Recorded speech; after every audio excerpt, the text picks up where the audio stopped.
ওয়ালাইকুম আসসালাম।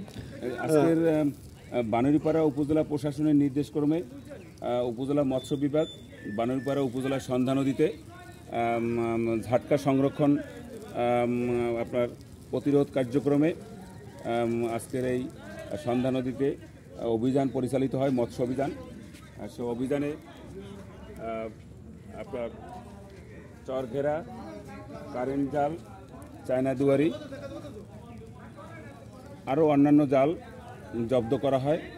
এই জালগুলোকে আজকের এই ফেরিঘাট সংলগ্ন বালুর মাঠে জনসম্মুখে পোড়াইয়া ধ্বংস করা হয়। আজকের এই উপজেলা প্রশাসনের নির্দেশক্রমে উপজেলা মৎস্য বিভাগের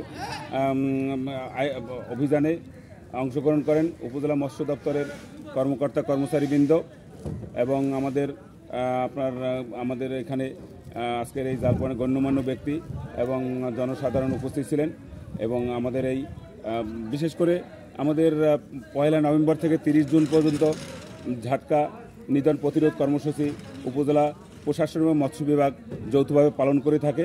এই ধারাবাহিকতায় আমাদের আজকের এই অভিযান সন্ধ্যা নদীতে। তো এখানে অবৈধ জালগুলো আমরা জব্দ করে এগুলোকে আমরা জনসম্মুখে পোড়াইয়া পর্যায়ক্রমে আগুনে পোড়াইয়া ধ্বংস করা হচ্ছে বা করে থাকি।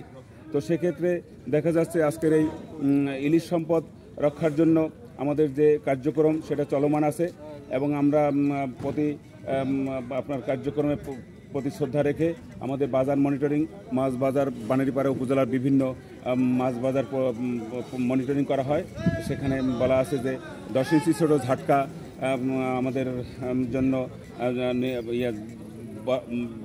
10 ইঞ্চি ছোট ঝাটকাকে আমরা ইলিশ মাছকে 10 ইঞ্চি ছোটকে ঝাটকা বলে থাকি। এই ঝাটকা ধরা, পরিবহন করা, বিক্রয় করা, খুলে বসা এবং সম্পূর্ণ নিষিদ্ধ ঘোষণা করছে বাংলাদেশ সরকার। এ লক্ষ্যে আমাদের উপজেলা মৎস্য বিভাগ থেকে আপনার বাজার মনিটরিং করা হয় এবং বিভিন্ন আপনার নদ নদী খাল বিলে আমাদের অভিযান চলমান রয়েছে। আমাদের এই চলমান অব্যাহত থাকবে।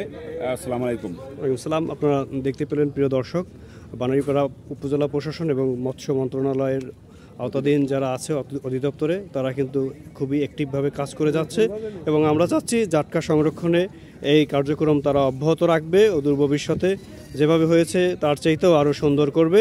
এখানে যারা সম্মানিত দায়িত্বপ্রাপ্ত আছে সকলকে ধন্যবাদ জানিয়ে আজকের মতো আমার এই কার্যক্রম এখানেই সমাপ্ত ঘোষণা করলাম। পরে আবার দেখা হবে কোনো একদিন। আসসালামু আলাইকুম।